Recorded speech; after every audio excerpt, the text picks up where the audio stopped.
सर्वेभ्यो नमस्कारः। पीताम्बरं करविराजितशङ्खचक्रकौमोदकी सरसिजं करुणासमुद्रं राधासहायमतिसुन्दरमन्दहासं वातालयेशमनिशं हृदि भावयामि। सप्तमः श्लोकः। ऊर्ध्वप्रसारि परिधूम्रविधूतरोमा प्रोक्षिप्तवालधिरवाङ्मुखघोरघोणः तूर्णप्रदीर्णजलदः परिघूर्णदक्ष्णा स्तोतॄन्मुनीन् शिशिरयन्नवतेरिथ त्वम्। पदच्छेदः।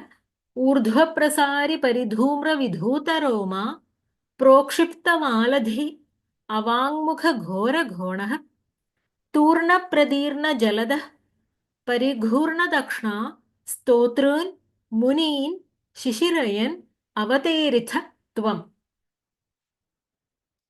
अन्वयः। त्वम् ऊर्ध्वप्रसारि परिधूम्रविधूतरोमा प्रोक्षिप्तमालधिः अवाङ्मुखघोरघोणः तूर्णप्रदीर्णजलदः परिघूर्णदक्ष्णा स्तोतॄन्मुनीन् शिशिरयन् अवतेरिथ।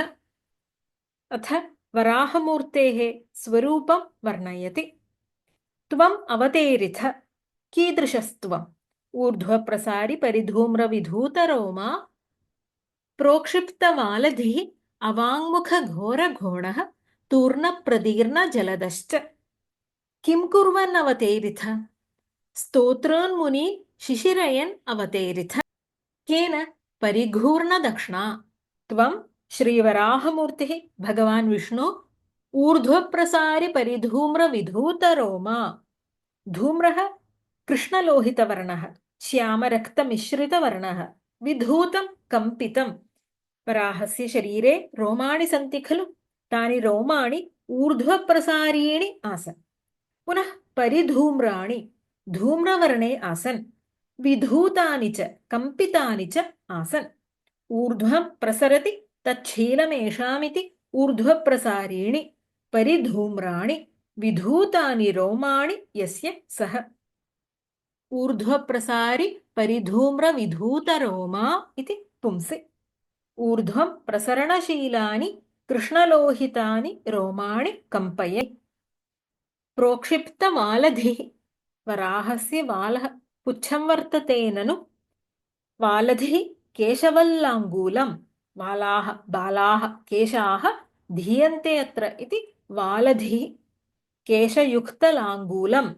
प्रोक्षिप्तः वालधिः यस्य सः उन्नीतपुच्छः प्रकर्षेण ऊर्ध्वं क्षिप्तः। वराहमूर्तेः नासिका किंविधा आसीत्? विशेषणात् ज्ञायते अवाङ्मुखघोरघोणः।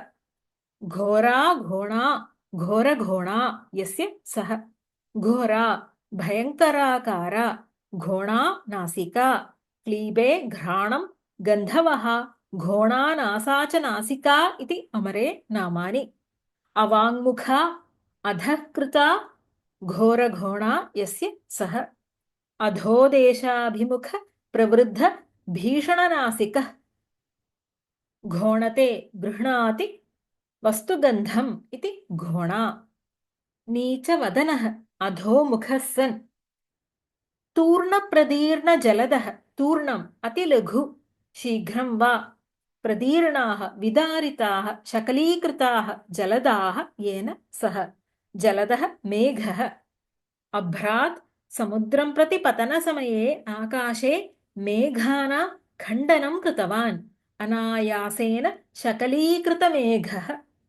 एतच्चतुष्टयमपि श्रीवराहमूर्तेः विशेषणम् इति बोध्यम्। तादृशस्त्वं परिघूर्णदक्ष्णा स्तोतॄन्मुनीन् शिशिरयन् अवतेरिथ। परिघूर्णदक्ष्णा परिघूर्णता अक्ष्णा भ्रमन्नेत्रेण। स्तोतॄन्मुनीन् स्तुवतः मुनीन् मरीच्यादीन् ऋषीन् शिशिरयन् शिशिरं कारयन् शिशिरयन् प्रकटितानुकम्पेन आनन्दयन् असुरपीडया सन्तप्तान् शीतान् कुर्वन् इत्यर्थः। अवतेरिथ अवातरः अवतीर्णवान्। तेरिथ तेरथुः तेर। अवपूर्वात् तृप्लवनत्तरणयोः इत्यस्मात् लिटि परस्मैपदे मध्यमपुरुष एकवचनम्। भागवते तृतीये स्कन्धे 13 अध्याये विद्यमानानां केषाञ्चन श्लोकानाम् अन्वयं पश्यामः।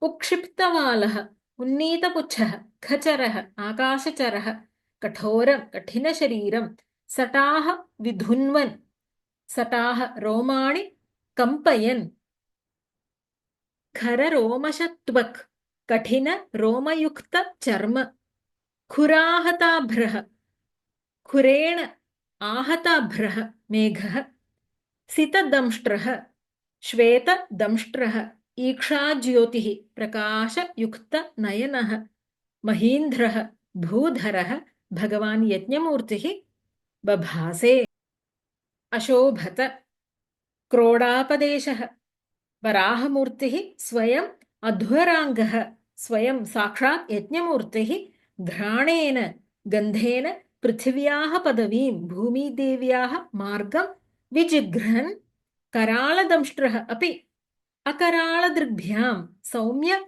दृष्ट्या गृणतः विप्रान् स्तुतिं कुर्वतः ऋषीन् उद्वीक्ष्य दृष्ट्वा कम् अविशत् जलं प्रविष्टवान् इति भागवते। श्रीवराहमूर्तिः भगवान् विष्णुः ऊर्ध्व प्रसरणशीलानि कृष्णलोहितानि कम्पितानि रोमाणि धारयन् उन्नीतपुच्छः अधोदेशाभिमुख प्रवृद्ध भीषणनासिकः क्षिप्रं शकलीकृतमेघः सन् भ्रमन्नेत्रेण असुरपीडया सन्तप्तान् स्तुवतो ऋषीश्वरान् आनन्दयन् अवातरत्। ऊर्ध्वप्रसारि परिधूम्रविधूतरोमा प्रोक्षिप्तवालधिरवाङ्मुखघोरघोणः तूर्णप्रदीर्णजलदः परिघूर्णदक्ष्णा स्तोतॄन्मुनीन् शिशिरयन्नवतेरिथ त्वम्।